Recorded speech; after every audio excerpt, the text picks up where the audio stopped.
നിങ്ങളുടെ മക്കൾക്ക് പ്രായപൂർത്തിയാകുന്നതിന് മുമ്പ് അല്ലെങ്കിൽ പ്രായപൂർത്തിയായിട്ടെങ്കിലും ഒരു വിവാഹത്തിന്റെ അനിവാര്യത നമ്മുടെ മക്കൾക്ക് മനസ്സിലാക്കി കൊടുക്കാൻ നമുക്ക് പറ്റണം. സുഹൃത്തുക്കളെ, വിവാഹം എന്ന് പറഞ്ഞാൽ അത് അത്രയും പവിത്രമായ കാര്യം, അതില്ലാതെ പറ്റൂ.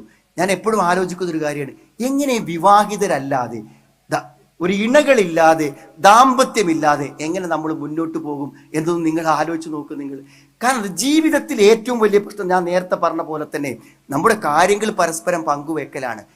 ഭാര്യയ്ക്ക് ഭർത്താവിനോടും ഭർത്താവിനോട് ഭാര്യനോടും പറയുന്നത് പോലെ സ്വകാര്യതകൾ പറയാൻ ആർക്കെങ്കിലും പറ്റുമോ സുഹൃത്തുക്കളെ? അത് പറ്റൂല. അതുകൊണ്ട് ഞാൻ ഉറപ്പിച്ച് പറയാം, നിങ്ങളിപ്പോൾ ഒരു വിവാഹം തകരാറായി ഒരു സഹോദരി വിധവയായി വീട്ടിൽ വന്നിരുന്നാൽ തികച്ചും ഏകാന്തതയാണത്. അവൾക്ക് ചിലപ്പോൾ ശമ്പളം ഉണ്ടാകാം, വരുമാനം ഉണ്ടാകാം, ഒക്കെ ഉണ്ടാകാം, പക്ഷെ തീർത്തും അതൊരു ഒറ്റപ്പെടലാണ്. ആ ഒറ്റപ്പെടൽ പരിഹരിക്കാൻ ഒരു പുരുഷനെ കൊണ്ട് മാത്രമേ പറ്റുള്ളൂ.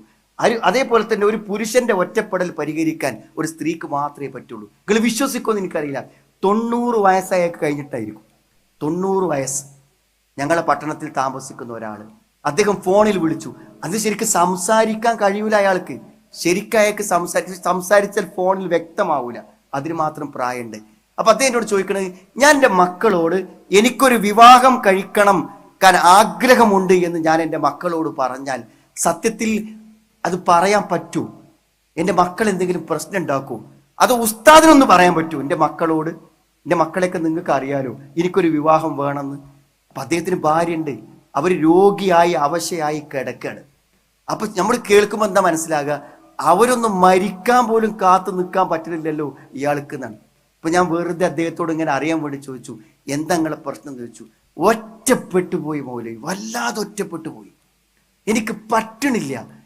എനിക്ക് എൻ്റെ ബാത്റൂമിൽ പോകുമ്പോൾ പോലും എൻ്റെ കൂടെ വരാൻ ആർക്കാ പറ്റുക? അവൾക്കല്ലേ പറ്റുള്ളൂ. ഞാൻ എന്ത് ചെയ്യും? ഞാൻ കുറെ സഹിച്ചു, എൻ്റെ രോഗിയായ ഭാര്യയെ നോക്കി ഞാൻ വേദനിച്ചു, ഇനി എന്ത് ചെയ്യും? പക്ഷെ എനിക്കിനി ഒരിക്കലും മുന്നോട്ട് പോകാൻ പറ്റൂല. എന്താണ് അവർ പറയുന്നത്? വിവാഹം അത്ര അനിവാര്യമാണ് ജീവിതത്തിൽ.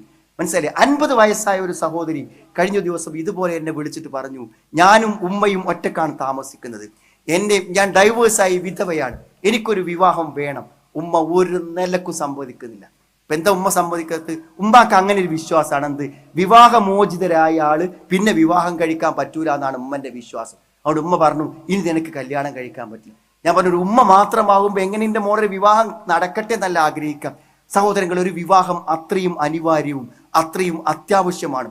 ഈ ലോകത്ത് നമുക്ക് കാവലിരിക്കാൻ നമ്മുടെ ഭാര്യ മാത്രമേ ഉണ്ടാവുള്ളൂ, നമ്മുടെ ഭർത്താവ് മാത്രമേ ഉണ്ടാവുള്ളൂ.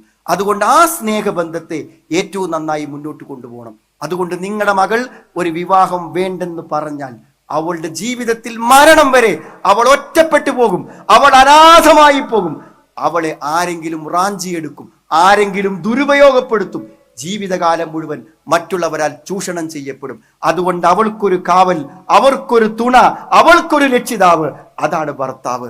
അതുകൊണ്ട് നമ്മുടെ പ്രായപൂർത്തിയായ മകളെ അന്വേഷിച്ചുറപ്പിച്ച വിശ്വസ്തനായ ഒരു ചെറുപ്പക്കാരന്റെ കൈ പിടിച്ചേൽപ്പിക്കുന്ന അന്നു മാത്രമാണ് സന്തോഷത്തോടുകൂടെ നമ്മുടെ കണ്ണു നിറയുന്നത്. ആ ഒരു വലിയ ഭാഗ്യത്തെക്കുറിച്ച്, ആ ഒരു വലിയ സന്തോഷത്തെക്കുറിച്ച് നമ്മുടെ മക്കളെ ബോധ്യപ്പെടുത്തി കൊടുക്കാൻ സഹോദരങ്ങളെ നമുക്ക് പറ്റണം. അല്ലെങ്കിൽ നമ്മുടെ കാലശേഷം നമ്മുടെ മക്കൾ ഒറ്റപ്പെട്ടു പോകും.